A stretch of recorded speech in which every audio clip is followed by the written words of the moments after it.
งจะอยู่กระโดดกระด้านนะพี่น้องก็ติดตามชมเบิ้งนะครับก็คงจะใช้เวลาอีกนิดนึงก็คงจะพยายามขึ้นสู่ท้องฟ้านะครับหรือจากฐานจุดเป็นบังไฟปองแปดนะครับของพี่น้องโน่นน้องคู่นะครับหลักการเงินที่จากมาเปิดสามเชื่อมมาเปิดก็ได้นะครับกับไฟแกนตามนี่มาเปิดก็ได้กับพ่อเพียงนะครับกับพ่อเพียงแต่ถือว่าเขารอดจุดชิงรางวัลไปเลยนะครับอาพร3 2 1ครับจะเป็นยังไงเลยนะพี่น้อง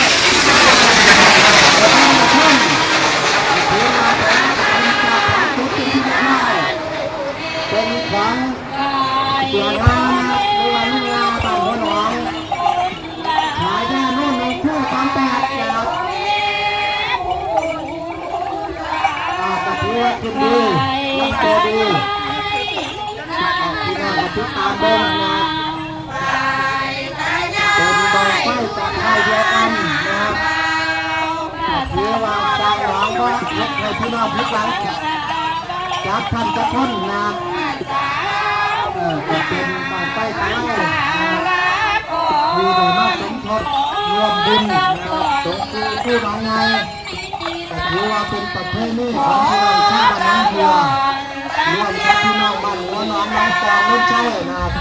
ที่ร่วมกันเป็นเจ้าภาพในครั้งนี้นะเป็นการดำเนินการนะครับ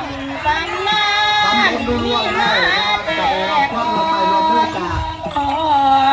ท่านนายกนะครับสุรศักดิ์พุ่มจันทร์หรือว่าประธานละพุ่มประธานที่ได้อนุมัติขึ้นนะครับประมาณจัดสรรวัสดุวัฒนธรรมประจำปีนะครับซึ่งประธานแต่เรื่องงานดีคือท่านอาจารย์ราชัยบุญนกนะครับที่ท่านได้จัดงานสารประเพณีนะครับที่12ข้องที่ในพี่น้องชาวตำบลหนองบัวได้มวลได้ยิ่งรู้ว่าได้ร่วม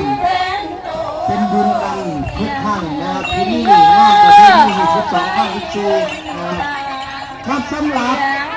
บังไฟของเสียงงานนะครับดูประมาณ70 องศานะครับลมเหลืองเดี๋ยวลงมาเรื่อยๆนะครับลงมาเรื่อยๆเป็นขนาดนี้นะครับกรรมการจับได้บาบูเข้าปากคนโต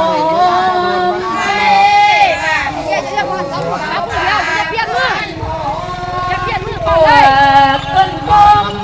ได้บางห้องว่าว่าผมชอบมากันห้องว่าบ่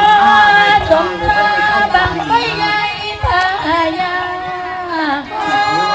สมตาบังไม่ใหญ่พายาบ่ไปบ่มาสุขตาบ่ไปบ่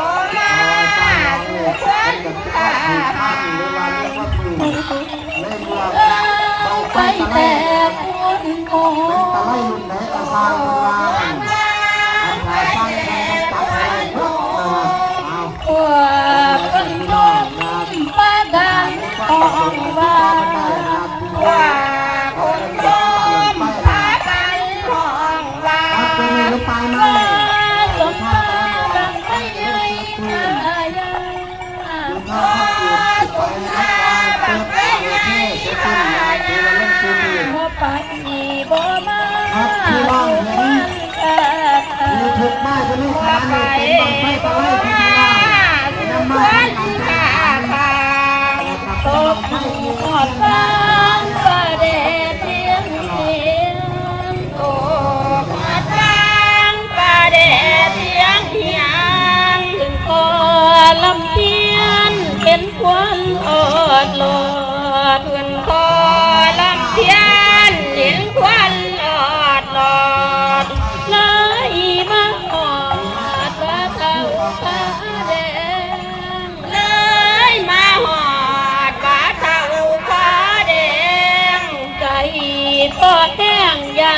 ไฟบ่ขึ้นอุกใจพอแห้งย่านบังไฟบ่ขึ้นแต่บ่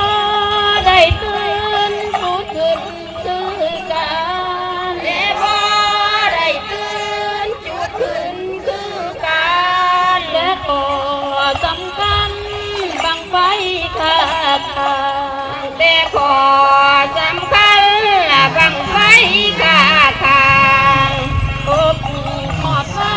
งกระเด็ดเพียงเพียงก็หอดฟางกระเด็ดเพียงเพียงเฮ้ยก็สมต้นไม้มุ่งเลยบ่สมความหมายมุ่งมาเมื่อบานอาจลาดเมืองใหญ่ข้าบงเมื่อบานอาจลาดเมืองใหญ่ข้าบงเลยบ่สมหมายเลยบ่สมความหมายมุ่งมาอาจลาดใหญ่ข้าบงบ้านอาจลาดเมืองใหญ่ข้าบงข้ามฝั่งโขงมาไว้เฝ้าฟังข้ามฝั่งโขงเมื่อไว้เฝ้าฟังพบหอดทางร้านแก้วแทนพรโตหอดทางร้านแก้วแทนพรให้พาบนค่อยไปยาไก่ให้พาบนค่อยไป